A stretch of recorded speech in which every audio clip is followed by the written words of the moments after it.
ನಮಸ್ಕಾರ ಸ್ನೇಹಿತರೆ, ನಾನು ಸಂಧ್ಯಾ. ಹಾಗೆ ನೀವು ನೋಡ್ತಾ ಇದ್ದೀರಾ ನನ್ನ ಚಾನಲ್ ಶಾರದಾ ಟೇಲರಿಂಗ್ ಕ್ಲಾಸಸ್. ನಾನು ಇವತ್ತಿನ ವಿಡಿಯೋದಲ್ಲಿ ನಿಮಗೆ ಟೇಲರಿಂಗ್ಗೆ ತುಂಬ ಇಂಪಾರ್ಟೆಂಟ್ ಆಗಿರೋದು ಬೇಸಿಕ್ ಆಗಿ ಕಾಜ್ ಹಾಗೂ ಹುಕ್ ಹಾಕೋದು. ಬ್ಲೌಸ್ ಸ್ಟಿಚರ್ ಮಾಡಿದ ಮೇಲೆ ನಾವು ಅವಶ್ಯಕವಾಗಿ ಅದಕ್ಕೆ ಕಾಜ್ ಹಾಗೂ ಹುಕ್ ಮಾಡಲೇಬೇಕಾಗುತ್ತೆ. ಹುಕ್ಕನ್ನು ಯಾರು ಬೇಕಾದರೂ ಫಿಟ್ ಮಾಡ್ಕೋಬಹುದು, ಅಂದರೆ ಕ್ಲಾಸಿಗೆ ಜಾಯಿನ್ ಆಗದೇ ಕೂಡ ಫಿಟ್ ಮಾಡ್ಕೋಬಹುದು. ಆದರೆ ಕಾಜ್ ಮಾಡೋಕ್ಕೆ ಅದರದ್ದೇ ಆದಂಥ ಒಂದು ಮೆಥಡ್ ಅನ್ನೋದಿರುತ್ತೆ. ನಾನು ಇವತ್ತಿನ ಕ್ಲಾಸಲ್ಲಿ ಕಾಜನ್ನು ಹೇಗೆ ಈಸಿಯಾಗಿ ಸ್ಟೆಪ್ ಬೈ ಸ್ಟೆಪ್ ನಿಧಾನಕ್ಕೆ ಹಾಕೋದು ಹೇಗೆ ಅಂತ ನಾನು ಇವತ್ತಿನ ಕ್ಲಾಸಲ್ಲಿ ನಿಮಗೆ ಹೇಳ್ಕೊಡ್ತೀನಿ. ಬನ್ನಿ ಹಾಗಾದರೆ ಹೋಗೋಣ. ನೋಡಿ ಸ್ನೇಹಿತರೆ, ನಾನಿಲ್ಲಿ ಉಕ್ಸ್ ಹಾಗೂ ಕಾಜ್ ಮಾಡೋಕ್ಕೆ ನಾನು ಒಂದು ಬಟ್ಟೆ ತಗೊಂಡಿದ್ದೀನಿ. ಆಮೇಲೆ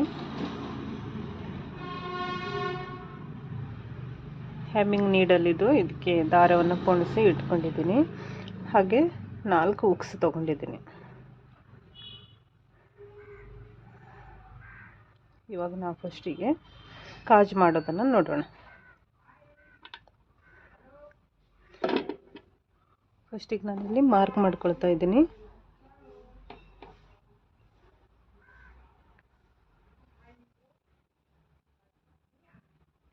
ನೀವು ಬ್ಲೌಸ್ ಮೇಲೆ ಹಾಕಬೇಕಂದ್ರೂ ಫಸ್ಟಿಗೆ ಮಾರ್ಕ್ ಮಾಡ್ಕೊಳ್ಳಿ.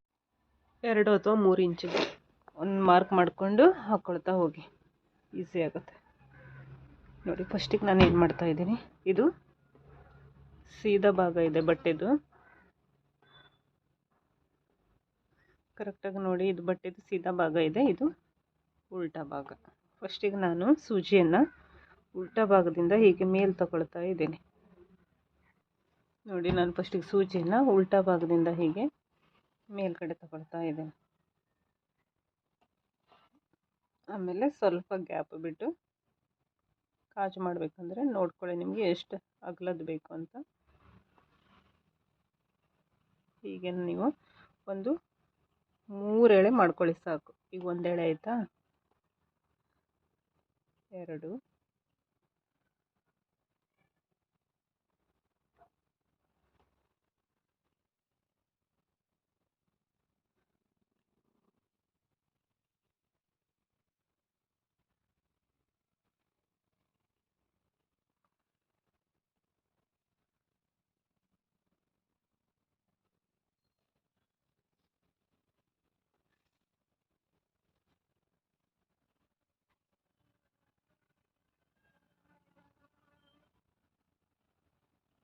ಈಗ ನೋಡಿ 3 ಎಳೆ ಆಗಿದೆ ನಮ್ಮದು.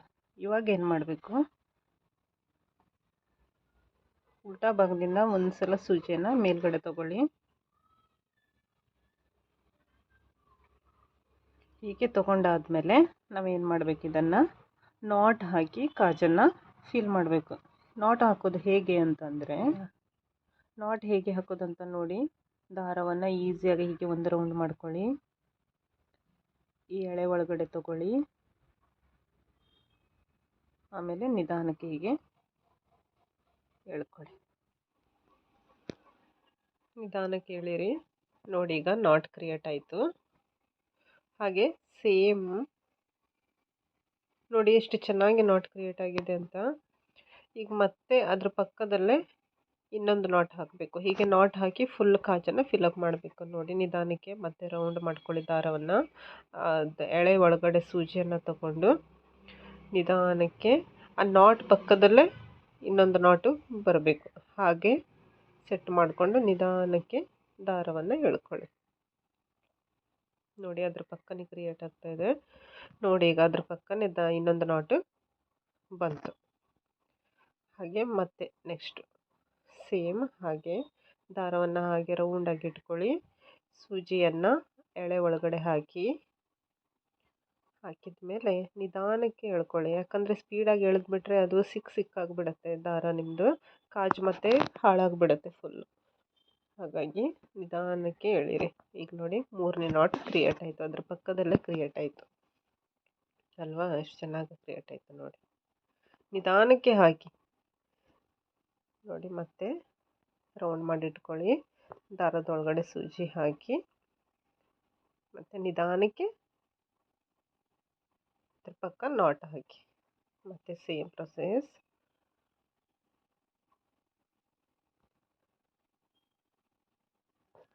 ನೀವು ಕಾಜು ಹಾಕೋದಕ್ಕೆ ಒಂದು 2 ಸಲ ಪ್ರಾಕ್ಟೀಸ್ ಮಾಡಿದ್ರೆ ಸಾಕಾಗುತ್ತೆ, ಈಸಿಯಾಗಿ ಬಂದುಬಿಡುತ್ತೆ ನಿಮಗೆ. ಫಸ್ಟ್ ಕರೆಕ್ಟಾಗಿ ನೋಡ್ಕೊಳ್ಳಿ ಒಂದು ಸಲ ಹೇಗೆ ಹಾಕೋದು, ನಾಟ್ ಕ್ರಿಯೇಟ್ ಮಾಡೋದೇ ಮೇನ್ ಇದರಲ್ಲಿರೋದು. ಮತ್ತು ನೋಡಿ ರೌಂಡಾಗಿ ಇಟ್ಕೊಂಡು ಸೂಜಿಯನ್ನು ದಾರದ ಒಳಗೆ ಹಾಕಿ ಹಾಗೆ ನಿಧಾನಕ್ಕೆ ಮೇಲ್ಗಡೆ ಎಳ್ಕೊಳ್ಳಿ. ನೋಡಿ ಅದು ಪಕ್ಕನೇ ನಾಟ್ ಕ್ರಿಯೇಟ್ ಆಯ್ತಲ್ವಾ. ನೀವು ಹಾಗೆ ಹಾಕೋದಕ್ಕೆ ಪ್ರಾಕ್ಟೀಸ್ ಮಾಡ್ಕೊಳ್ಳಿ.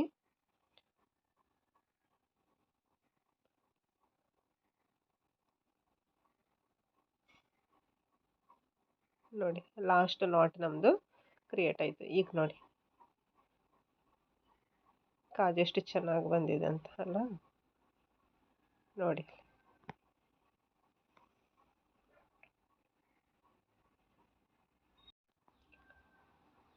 ನೋಡಿ ಈಗ ಇನ್ನೊಂದು ಕಾಜು ಮಾಡೋದು ಹೇಗೆ ಅಂತ ನೋಡೋಣ. ಫಸ್ಟ್ ನಾನು ನೋಡ್ಕೊಂಡಿದ್ರಲ್ವ, ಈಗ ನಾನು ಉಲ್ಟಾ ಭಾಗದಿಂದ ಸೂಜಿಯನ್ನು ಮೇಲ್ಗಡೆ ತೊಗೊಳ್ತಾ ಇದ್ದೀನಿ. ಹಾಗೆ ಮೊದಲೇ ಹೇಳಿದಾಗೆ ಒಂದು 3 ಎಳೆಯನ್ನು ಮಾಡ್ಕೊಳ್ಳಿ. ನೀವು 3 ಎಳೆ ಹಾಕ್ಕೊಂಡ್ರೆ ಸಾಕಾಗುತ್ತೆ. ನೋಡಿ ಇಲ್ಲಿ ಈಗ ನಾನು 3 ಎಳೆಯನ್ನು ಹಾಕ್ಕೊಂಡಾಗಿದೆ ಈಗ ಕಾಜಿಗೆ. ಈಗ ನೋಡಿ ನಾಟ್ ಹಾಕೋದು. ಹಾಗೆ ಮೊದಲೇ ಹೇಳಿದ ಹಾಗೆ ದಾರವನ್ನು ರೌಂಡ್ ಶೇಪಲ್ಲಿ ಇಟ್ಕೊಂಡು ಸೂಜಿಯನ್ನು ಎಳೆ ಒಳಗಡೆಯಿಂದ ನಿಧಾನಕ್ಕೆ ಎಳ್ಕೊಳ್ಳಿ. ನೋಡಿ ನಾಟ್ ಕ್ರಿಯೇಟ್ ಆಯಿತು. ಹಾಗೆ ಸೇಮ್ ಒಂದ್ರ ಪಕ್ಕ ಒಂದು ನಾಟು ಹಾಕ್ತಾ ಕಾಜನ್ನು ಕಂಪ್ಲೀಟ್ ಮಾಡಬೇಕು. ನೋಡಿ ನಿಧಾನಕ್ಕೆ ನೋಡ್ಕೊಳ್ಳಿ. ದಾರವನ್ನು ರೌಂಡ್ ಶೇಪಲ್ಲಿ ಇಟ್ಕೊಂಡು ಸೂಜಿಯನ್ನು ಎಳೆ ಒಳಗಡೆ ಹಾಕಿ ದಾರದ ಮೇಲ್ಗಡೆಯಿಂದ ನಿಧಾನಕ್ಕೆ ಎಳ್ಕೊಳ್ಳಿ. ಸ್ಪೀಡಾಗಿ ಎಳಿಲಿಕ್ಕೆ ಹೋಗ್ಬೇಡಿ. ಸ್ಪೀಡಾಗಿ ಎಳೆದ್ರೆ ಅಂದರೆ ಅಲ್ಲಿ ಗಂಟಾಗಿಬಿಡುತ್ತೆ ದಾರಗಳು. ಹಾಗಾಗಿ ನೋಡಿ ಚೆನ್ನಾಗಿ ಬರ್ತಾ ಇದೆ ಅಲ್ವಾ. ಹಾಗೆ ನಿಧಾನಕ್ಕೆ ಎಳ್ಕೊಳ್ಳಿ. ಹಾಗೆ ಪೂರ್ತಿ ಕಂಪ್ಲೀಟ್ ಮಾಡ್ಕೊಳ್ಳಿ ಅದನ್ನು.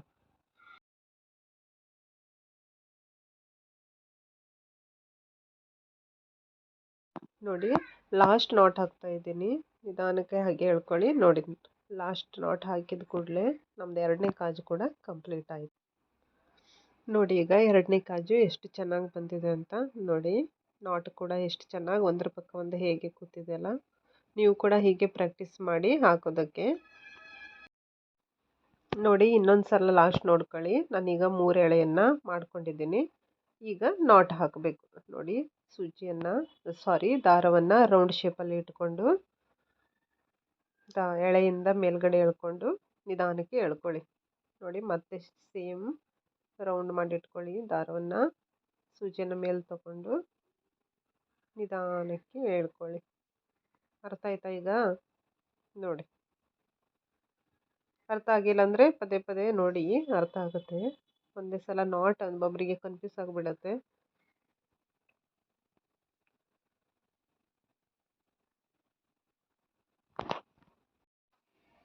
ನೋಡಿ ಇವಾಗ ನಾನು 4 ಕಾಜನ್ನು ರೆಡಿ ಮಾಡ್ಕೊಂಡಿದ್ದೀನಿ, ಒಂದ್ರ ಕೆಳಗೆ ಒಂದು. ಈಗ ನೆಕ್ಸ್ಟ್ ಏನು ಮಾಡಬೇಕು ಅಂತಂದರೆ, ಈಗ ಕಾಜು ರೆಡಿ ಆಯಿತು ನಮ್ಮದು. ಈಗ ಹುಕ್ಕನ್ನು ಫಿಟ್ ಮಾಡಬೇಕು. ಈಗ ಕಾಜಿನ ಎದುರುಗಡೆನೇ ಆಪೋಸಿಟ್ಟು ಹುಕ್ಕನ್ನು ಫಿಟ್ ಮಾಡಬೇಕು. ಕರೆಕ್ಟಾಗಿ ಸೇಮ್ ಲೈನಲ್ಲೇ ಇರಬೇಕು. ಒಂದು ಮೇಲ್ಗಡೆ ಒಂದು ಕೆಳಗಡೆ ಆಯಿತು ಅಂದರೆ ಕರೆಕ್ಟಾಗಿ ಬಟ್ಟೆಯನ್ನು ವೇರ್ ಮಾಡೋಕ್ಕೆ ಕಷ್ಟ ಆಗುತ್ತೆ ನಿಮಗೆ. ಹಾಗಾಗಿ ನೋಡ್ಕೊಳ್ಳಿ ಕರೆಕ್ಟಾಗಿ. ಇಲ್ಲಿ ನೋಡಿ ನಾನು ಕಾಜಿನ ಎದುರುಗಡೆನೆ ಹುಕ್ಕ ಹಾಕೋದಕ್ಕೆ ಮಾರ್ಕ್ ಮಾಡಿ ಇಟ್ಕೊಳ್ತಾ ಇದ್ದೀನಿ. ಅಂದರೆ ಈಸಿ ಆಗುತ್ತೆ. ಇಲ್ಲಾಂದರೆ ನೀವು ಹಾಗೆ ಮಾಡ್ಕೊಳ್ಳಿ. ಇಲ್ಲಾಂದರೆ ಒಂದು ಮೇಲ್ಗಡೆ ಒಂದು ಕೆಳಗಡೆ ಆಗಿಬಿಡುತ್ತೆ. ಬಿಗಿನರ್ಸ್ ಇದ್ರಂತೂ ಇದನ್ನು ಮಾರ್ಕ್ ಮಾಡಲೇಬೇಕಾಗುತ್ತೆ ನೀವು. ಇಲ್ಲಾಂದರೆ ಸ್ವಲ್ಪನಾದರೂ ಹೆಚ್ಚು ಕಡಿಮೆ ಬಂದುಬಿಡುತ್ತೆ. ನೋಡಿ ನಾನು ಅಲ್ಲಿ ಮಾರ್ಕ್ ಮಾಡಿದ್ನಲ್ವ, ಅಲ್ಲೇ ಒಂದು ಹುಕ್ಕನ್ನು ತಗೊಳ್ತಾ ಇದ್ದೀನಿ. ಅದನ್ನು ಹೇಗೆ ಫಿಟ್ ಮಾಡೋದು ಅಂತಂದರೆ, ಫಸ್ಟಿಗೆ ಹುಕ್ಕನ್ನು ಬಟ್ಟೆ ಮೇಲೆ ಹಾಗೆ ಇಟ್ಕೊಳ್ಳಿ. ಸೂಜಿಯನ್ನು ಕೆಳಗಡೆಯಿಂದ ಅಲ್ಲಿ 2 ಹೋಲ್ ಕಾಣಿಸ್ತಾ ಇದೆಯಲ್ಲ ನಿಮಗೆ, ಒಂದು ಹೋಲ್ ಒಳಗಡೆಯಿಂದ ಮೇಲೆ ತಗೊಳ್ಳಿ. ಅಲ್ಲಿ ಕಾಣಿಸ್ತಾ ಇದೆಯಲ್ವ ವಿಡಿಯೋದಲ್ಲಿ, ಅದೇ ಥರ ನಿಧಾನಕ್ಕೆ ಎಳ್ಕೊಳ್ಳಿ ಮೇಲ್ಗಡೆ.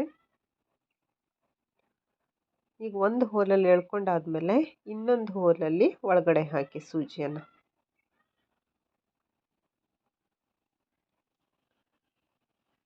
ನಿಧಾನಕ್ಕೆ ಎಳೀರಿ.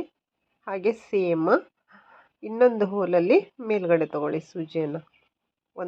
ಒಂದು ಕಡೆಯಿಂದ ಮೇಲ್ಗಡೆ ತಗೊಳ್ಳಿ, ಇನ್ನೊಂದು ಕಡೆಯಿಂದ ಒಳಗಡೆ ಹಾಕಿ. ಅಂದರೆ ಫಿಟ್ಟಾಗಿ ಕುತ್ಕೊಳ್ಳುತ್ತೆ ಹುಕ್ ನಿಮ್ಮದು. ಇಲ್ಲಾಂದರೆ ಬಿಚ್ಚಿ ಹೋಗಿಬಿಡುತ್ತೆ. ಸೇಮ್ ಒಂದು 7-8 ಎಳೆಯನ್ನು ಹೀಗೆ ಮಾಡಿ ಫಿಟ್ ಮಾಡಿ. ಅಂದರೆ ಟೈಟಾಗಿ ಇರುತ್ತೆ ಹುಕ್ಕು. ಈಗ ನೋಡಿ ಫಿಟ್ಟಾಗಿ ಹೇಗೆ ಕೂತ್ಕೊಂಡಿದೆ ಅಂತ. ಇವಾಗ ಏನು ಮಾಡಬೇಕು, ಈಗ ತಲೆ ಭಾಗವನ್ನು ಫಿಟ್ ಮಾಡಬೇಕೀಗ, ಇಲ್ಲಾಂದರೆ ಅದು ಬಿಚ್ಚೋಗ್ಬಿಡುತ್ತೆ. ಈಗ ನೀವು ಅಲ್ಲಿ ಹೋಲಿದ್ದಲ್ಲಷ್ಟೇ ಫಿಟ್ ಮಾಡಿ ಹಾಗೆ ಬಿಟ್ಟಿರಂದರೆ ಹುಕ್ಕನ್ನು ಕಾಜು ಒಳಗಡೆ ಇನ್ಸರ್ಟ್ ಮಾಡಿದಾಗ ಅದು ಲೂಸ್ ಆಗಿ ಆಗಿ ಕಿತ್ತೋಗ್ಬಿಡುತ್ತೆ. ಈಗ ನೋಡಿ ಕೆಳಗಡೆಯಿಂದ ಸೂಜಿಯನ್ನು ಮೇಲ್ಗಡೆ ತಗೊಳ್ತಾ ಇದ್ದೀನಿ, ಮತ್ತೆ ಅಲ್ಲಿ ಒಳಗಡೆ ಹಾಕಿ ಈ ಕಡೆಯಿಂದ ಪಾಸ್ ಮಾಡಿ. ಒಂದು ಹುಕ್ ಕುಳಿಸಿದ್ರಂದ್ರೆ ನಿಮಗೆ ಗೊತ್ತಾಗ್ಬಿಡುತ್ತೆ ಹೇಗೆ ಫಿಟ್ ಮಾಡಿ ಕುಳಿಸ್ಬೇಕು ಅಂತ. ನೋಡಿ ನಿಧಾನಕ್ಕೆ ಹೇಳ್ಕೊಳ್ಳಿ, ದಾರವನ್ನು ಸ್ಪೀಡಾಗಿ ಎಳೆದ್ರಿ ಅಂದರೆ ಅದು ಸಿಕ್ಕಾಗಿ ನೀವು ಮತ್ತೆ ಅದನ್ನು ಹೊಸದಾಗಿ ಫಿಟ್ ಮಾಡಬೇಕಾಗತ್ತೆ, ಬಿಚ್ಚಲೇಬೇಕಾಗತ್ತೆ. ಗಂಟಾಗಿಬಿಡ್ತು ಅಂದರೆ ಅದಕ್ಕೆ ನಿಧಾನವಾಗಿ ಫಿಟ್ ಮಾಡಿ ಅದನ್ನು.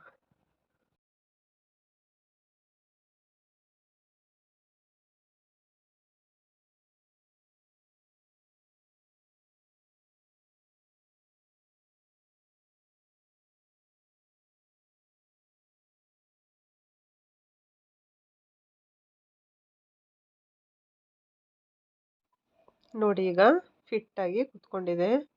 ಈಗೇನು ಮಾಡಬೇಕು ಅಂತಂದರೆ ಹಿಂದ್ಗಡೆ ಒಂದು ನಾಟ್ ಹಾಕಿ, ಇಲ್ಲಾಂದರೆ ಬಿಚ್ಕೊಂಡು ಬಿಡುತ್ತೆ ಅದು. ಒಂದು 2 ನಾಟ್ ಹಾಕಿ ಫಿಟ್ ಮಾಡಿ. ಈಗ ನೋಡಿ ನಾಟ್ ಹಾಕಿ ಫಿಟ್ ಮಾಡಿದ ಮೇಲೆ ಸೂಜಿಯನ್ನು ಮೇಲ್ಗಡೆ ತೊಗೊಳ್ಳಿ. ಹಾಗೆ ಅದನ್ನು ಕಟ್ ಮಾಡ್ಲಿಕ್ಕೆ ಹೋಗಬೇಡಿ. ಕಟ್ ಮಾಡಿದ್ರೆ ಅಂದರೆ ನಿಮಗೆ ಟೈಮ್ ಸೇವ್ ಆಗೋಲ್ಲ. ಹೀಗೆ ಕಂಟಿನ್ಯೂ ಫಿಟ್ ಮಾಡ್ತಾ ಹೋದರೆ ನಿಮ್ಗೆ ಟೈಮ್ ಸೇವ್ ಆಗುತ್ತೆ. ಮತ್ತು ದಾರವನ್ನು ಪದೇ ಪದೇ ನಾಟ್ ಹಾಕ್ಕೊತ ಇರಬೇಕಂತ ಏನಿಲ್ಲ. ಈಗ ನೋಡಿ ಸೆಕೆಂಡ್ ಮೆಥಡಲ್ಲಿ ಹೇಗೆ ಹಾಕೋದನ್ನು ಹೇಳ್ಕೊಡ್ತೀನಿ. ಈಗ ಒಂದು ಈಸಿ ಮೆಥಡ್ ಆಯಿತಾ. ಇನ್ನೊಂದು ಮೆಥಡಲ್ಲಿ ನಾವು ಹುಕ್ಕನ್ನು ಹೇಗೆ ಫಿಟ್ ಮಾಡೋದು ಅಂತನ ನೋಡಿ. ಈಗ ಅದು 2 ಹೋಲಿದೆ ಅಲ್ವಾ, ಆ ಹೋಲಿನ ಮೇಲ್ಗಡೆಯಿಂದ ಸೂಜಿಯನ್ನು ಒಳಗಡೆ ಇನ್ಸರ್ಟ್ ಮಾಡ್ತಾ ಇದ್ದೀನಿ. ನಿಧಾನಕ್ಕೆ ನೋಡ್ಕೊಳ್ಳಿ, ನಿಧಾನಕ್ಕೆ ಹೇಳ್ಕೊಳ್ಳಿ. ಸ್ಪೀಡಾಗಿ ಹೇಳಿದ್ರಂದರೆ ಅದು ಹೆಚ್ಚು ಕಮ್ಮಿ ಆಗಿಬಿಡುತ್ತೆ. ಈಗ ಇನ್ನೊಂದು ಹೋಲಿನಿಂದ ಮೇಲ್ಗಡೆ ತಗೊಳ್ಳಿ ಸೂಜಿಯನ್ನು. ಈಗ ಏನು ಮಾಡಬೇಕು ಅಂತಂದರೆ ಇದರಲ್ಲಿ ನಾವು ಮೇಲ್ಗಡೆ 2 ಹೋಲನ್ನು ಮೇಲ್ಗಡೆಯಿಂದನೇ ಫಿಟ್ ಮಾಡಿದ್ವಿ ಅಲ್ವಾ. ಈಗ ಒಂದೊಂದೇ ಹೋಲನ್ನು ಫಿಟ್ ಮಾಡೋದು ಹೇಗಂತ ನೋಡೋಣ. ನೋಡಿ ಈಗ ಸೂಜಿಯನ್ನು ಅಲ್ಲೇ ಒಳಗಡೆ ನೀವು ಬ್ಯಾಕ್ ಸೈಡ್ ಸೂಜಿಯನ್ನು ತಗೊಂಡು ಹೋಗ್ಬೇಕಂತೇನಿಲ್ಲ. ನೋಡಿ ಆ ಹೋಲನ್ನು ಹೀಗೆ ಫಿಲ್ ಮಾಡಿ, ಅಲ್ಲೇ ಸೂಜಿ ತಗೊಳ್ಳಿ, ಅದೇ ಹೋಲಿಂದನೇ ಮೇಲ್ಗಡೆ ತಗೊಳ್ಳಿ, ಅದೇ ಹೋಲಿಂದನೇ ಹೊರಗಡೆ ಎಳ್ಕೊಳ್ಳಿ. ಮತ್ತು ಬ್ಯಾಕ್ ಸೈಡ್ ತಗೊಂಡು ಹೋಗೋ ಅವಶ್ಯಕತೆ ಇಲ್ಲ. ನೋಡಿ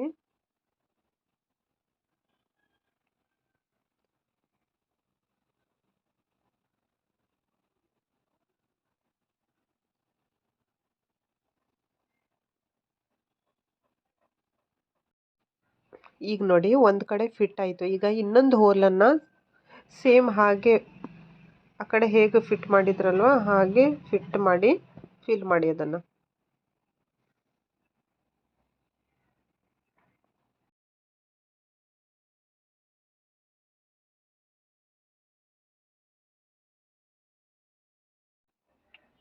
ನೋಡಿ ಸೂಜಿಯನ್ನು ಅಲ್ಲೇ ಒಳಗಡೆ ತಗೊಳ್ಳಿ, ಮತ್ತು ಮೇಲ್ಗಡೆ ಎಳ್ಕೊಳ್ಳಿ. ಹೀಗೆ ಅದ್ರದ್ದು ಪಾರ್ಟ್ ಕಾಣಬಾರ್ದು, ನಮಗೆ ಒಳಗಿನ ಭಾಗ ನಮ್ಗೆ ಕಾಣಬಾರ್ದು. ಆ ಥರ ಫಿಲ್ ಮಾಡಿ. ಇದು ತುಂಬ ಫಿಟ್ಟಾಗಿ ಕೂತ್ಕೊಳ್ಳುತ್ತೆ ಈ ಥರ ಮಾಡಿದ್ರಂದರೆ.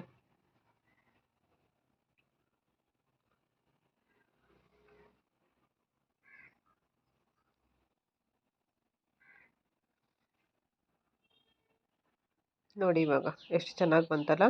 ಈಗ ತಲೆ ಭಾಗವನ್ನು ಫಿಟ್ ಮಾಡಬೇಕು, ತಲೆ ಭಾಗವನ್ನು ಕುಳಿಸ್ಬೇಕು. ಈಗ ಟೈಟ್ ಮಾಡಿ ನೋಡಿ, ಆ ಕಡೆ ತಗೊಳ್ಳಿ. ನೋಡಿ ಅದ್ರ ಒಳಗಡೆಯಿಂದ ದಾರವನ್ನು ಈ ಕಡೆ ತಗೊಳ್ಳಿ, ಮತ್ತು ಸೇಮ್ ಕಾಣಿಸ್ತಾ ಇದೆ ಅಲ್ವಾ ನಿಮಗೆ. ನೋಡಿ ನಿಧಾನಕ್ಕೆ ಹೇಳ್ಕೊಳ್ಳಿ. ನೋಡಿ ಟೈಟ್ ಆಯ್ತಲ್ಲ. ಈ ಥರ ಒಂದು 5 ಎಳೆಯನ್ನು ಮಾಡಿ 5 ಸಲ ಫಿಟ್ ಮಾಡಿ ತಲೆಯನ್ನು ದಾರದಿಂದ. ಆಮೇಲೆ ಏನು ಮಾಡಿ, ನಾಟ್ ಹಾಕೊಳ್ಳೋದಿದ್ರೆ ನಾಟ್ ಹಾಕೊಳ್ಳಿ, ಇಲ್ಲಾಂದರೆ ನೆಕ್ಸ್ಟ್ ಹುಕ್ಕನ್ನು ಕುಳಿಸ್ಬೇಕಂತಂದರೆ ದಾರವನ್ನು ಕಟ್ ಮಾಡಬೇಡಿ, ಹಾಗೆ ಕಂಟಿನ್ಯೂ ಹುಕ್ಕನ್ನು ಕುಳಿಸ್ತಾ ಹೋಗಿ. ಇಲ್ಲಿ ನೋಡಿ ಈಗ ಫೈನಲ್ ಆಗಿ ನಮ್ಮದು ಹುಕ್ ಮತ್ತು ಕಾಜು ಕುಳಿಸಾಯಿತು. ಇನ್ನು ಫಸ್ಟ್ ಏನು ಮಾಡ್ಬೇಕಂತಂದರೆ ಅದ್ರ ಎದುರುಗಡೆನೆ ಬಂದಿದೆಯಾ ಅಂತ ನೋಡ್ಕೋಬೇಕು. ಯಾಕಂದರೆ ನಾವು ವೇರ್ ಮಾಡಬೇಕಾದ್ರೆ ಹುಕ್ ಒಳಗನೆ ಕಾಜು ಬರಬೇಕು. ಫಸ್ಟ್ ಹುಕ್ಕೊಳಗೆ ಫಸ್ಟ್ ಕಾಜು ಬರಬೇಕು. ಇಲ್ಲಾಂದರೆ ಸ್ವಲ್ಪ ಮೇಲೆ ಕೆಳಗೆ ಆಯ್ತಂದರೆ ನಿಮಗೆ ಅದನ್ನು ಹಾಕ್ಕೊಳ್ಳೋಕ್ಕೆ ಕರೆಕ್ಟ್ ಆಗಲ್ಲ. ಒಂದು ಕಡೆ ಉಬ್ಬಿಕೊಂಡಿರುತ್ತೆ, ಒಂದು ಕಡೆ ಸೀದಾ ಇರುತ್ತೆ, ಏನೇನೋ ಆಗಿರುತ್ತೆ. ಹಾಗಾಗಿ ನೋಡಿ, ನಮ್ದೀಗ ನಾವು ಮಾರ್ಕ್ ಮಾಡಿಕೊಂಡು ಹುಕ್ ಮತ್ತು ಕಾಜನ್ನು ಹಾಕಿದ್ರಲ್ವ, ಅದು ನೋಡಿ ಎಷ್ಟು ಕ್ಲೀನಾಗಿ ಬಂದಿದೆ ಅಂತ. ಅಂದರೆ ಫೋಲ್ಡೆಡ್ ಸೈಡ್ ನೋಡಿ ಸ್ಟ್ರೇಟ್ ಆಗಿದೆ ಅಲ್ಲ, ಇಲ್ಲ ಅಂದರೆ ಅದು ಹೆಚ್ಚು ಕಮ್ಮಿ ಬಂದುಬಿಡೋದು. ಲೈನಲ್ಲಿ ನಾವು ಕರೆಕ್ಟಾಗಿ ಹುಕ್ ಮತ್ತು ಕಾಜನ್ನು ಮಾಡಿಲ್ಲ ಅಂತಂದರೆ ನೋಡಿ, ಇದು ಈಗ ಫೈನಲ್ ಆಗಿ ನಮ್ಮದು ಹುಕ್ ಮತ್ತು ಕಾಜು ರೆಡಿ ಆಗಿದೆ, ಕರೆಕ್ಟಾಗಿ ಇದೆ ಈಗ.